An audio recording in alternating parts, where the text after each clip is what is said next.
let's talk about grief and anger.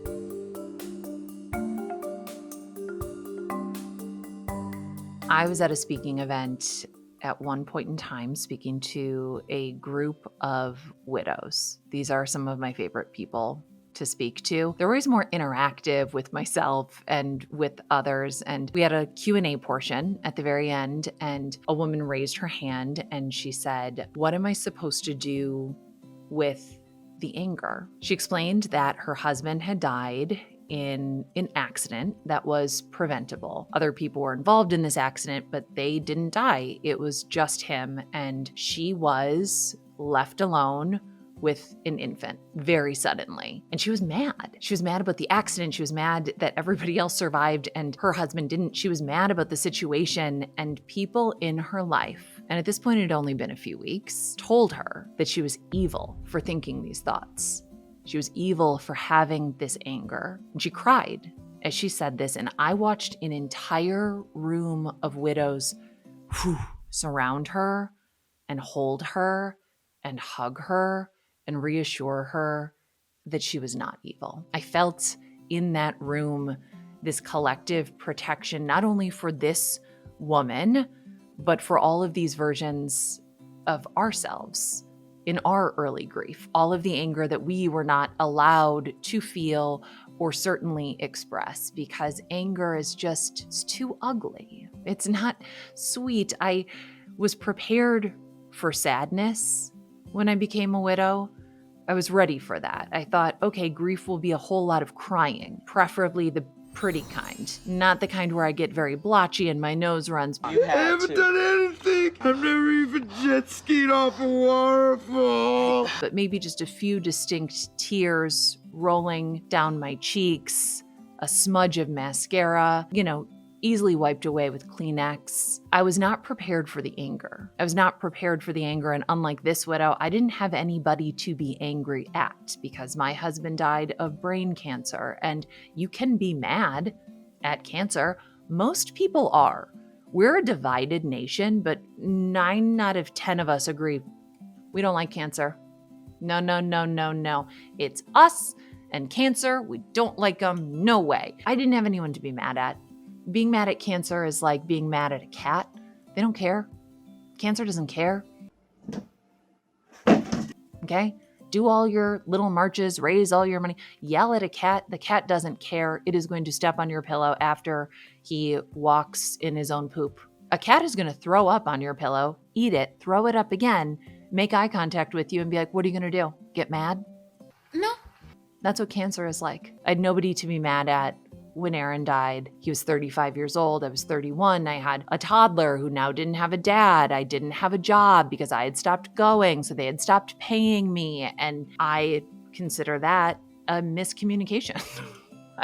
Because I did want to get paid. I wanted to get paid still. I didn't want to work or focus, go to work, sit there, do the tasks, any of that. You know what? It all worked out, I guess. Fuck you, fuck you, fuck you.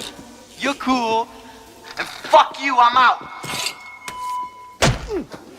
The anger, though, it was so ugly, and I was so ashamed of it. The way that I would just pop off when I was driving and somebody wasn't using their turn signal, when I was at Target and people weren't putting their carts back, when somebody said the wrong thing to me at the wrong time, and suddenly I was blackout drunk, screaming, saying horrible things to them that came back to me in flashes. Days later, grief is ugly, anger is uglier, and no one wants to see it, so you feel like you are bad for having it. But part of my anger was because I knew that I was not okay, and people wanted me to be okay.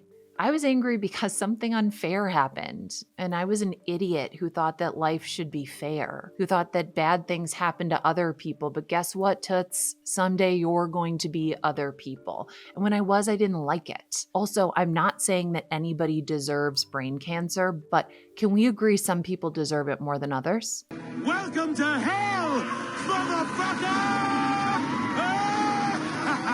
Can we? We don't have to name names. We don't have to name names, but anyone who has a loved one who died of brain cancer could probably think of a person who deserved it more than the person who actually got it. That's all I'm saying. I'm not going to say who, because it doesn't matter who.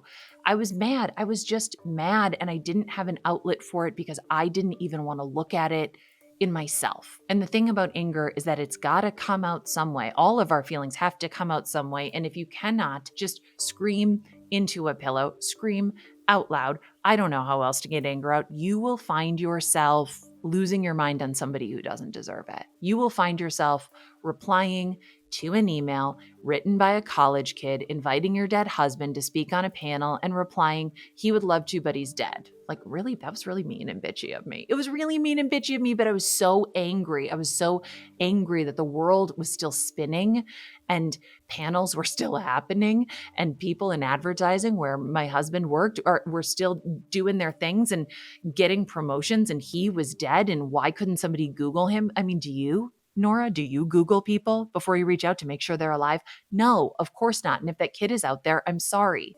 That was so mean of me. I think that I thought that grief would instantly make me a better person. It would be clarifying. It would provide some perpetual insight that I could keep at all times, some perpetual perspective where I would always keep my eye on what mattered. And it did slightly and briefly in little fits and starts, and it comes back and it has come back. And sometimes the aperture is just open and I can see it. I can see what matters. I can see what doesn't. And sometimes it just didn't. We want the things that don't kill us to make us stronger, better. We want to alchemize our suffering into a self-improvement project. And maybe it will make us better, but it will take time.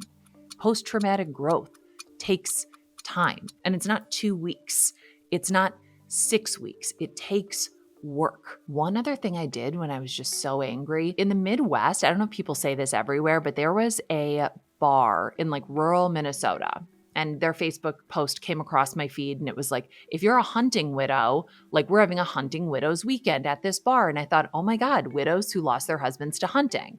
How tragic. They didn't mean women who had lost their husbands in hunting accidents. They meant women whose husbands were hunting, just out for the weekend. Women whose husbands had an interest that meant that they would be away for the weekend, therefore widowing them for 48 hours. Lost my mind, made bitchy comments. I was like, how dare you? I acted as though they had made the post, tagged me, and been like, we are equating the death of your husband to going hunting for the weekend and simply having 48 hours to yourself. Nora McInerny, this post is about you. That's how I acted. And now I look at these things, I look at this behavior, and I am noticing, as my therapist would like me to say, I'm noticing that I'm feeling some shame about it. I felt like I see that person, I see the Grinch, right? I see the Grinch like just like climbing through people's windows being like, I'm mad at you. I'm mad at you. I'm taking this. I'm taking this. I'm taking it all personally. I'm taking Christmas and I'm taking it personally.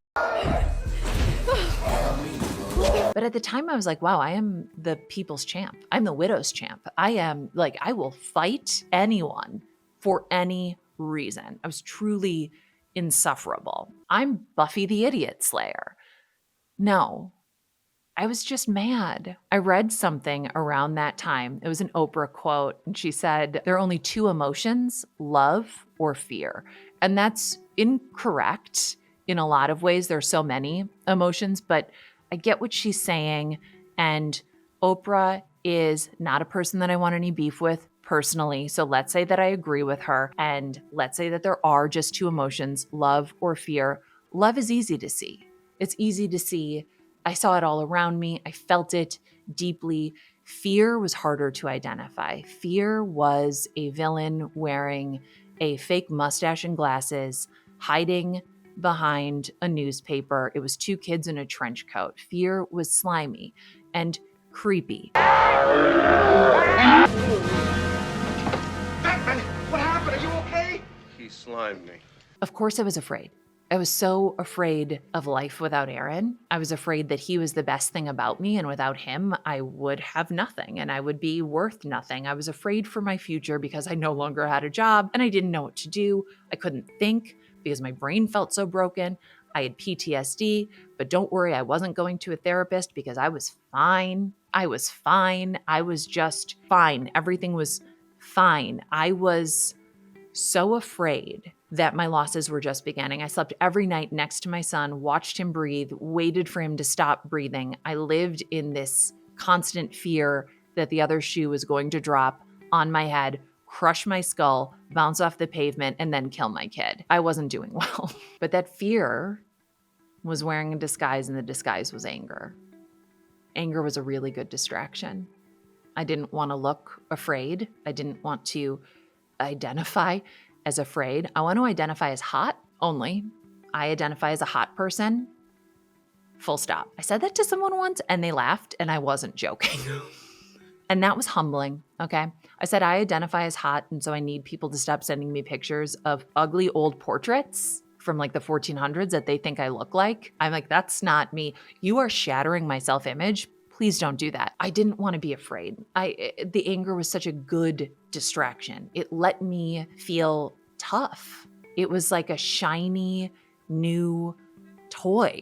My anger was just a distraction from my fears. I wasn't angry with my friends. I was afraid to lose them. I was afraid I wasn't worthy of their friendship if I didn't have Aaron. When people said or did the wrong thing, I feared that it was because they'd stopped caring about me. If love has opened up every door in my life, then fear has slammed my fingers in the door every time. That volcanic rage that I felt, that was just bubbling and oozing and erupting out of me, that was a good distraction from feeling small and feeling scared and feeling alone. But it also made me lonelier. How can anyone be there for somebody who is built to blow up without warning? How can anyone feel comfortable trying to show up for somebody who is that angry? This is an ugly way to be. It's an ugly turn of events, but it's also a natural one. And there's evidence of that in the natural world. The earth just bursting open and pouring out its burning heart, actual lava, actual volcanoes. Back in that room with that woman,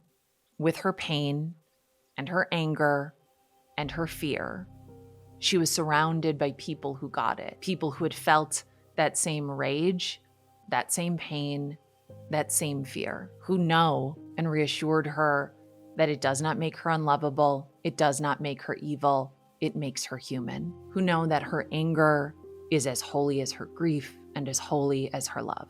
After it burns everything down, it does form things. It forms mountains, islands. When mine cooled, it formed stepping stones to something else, to a new life, a different life. And so I wonder what it will form for her and what it could form for you. I'm Nora McInerny, and sometimes things are just terrible. Thanks for asking.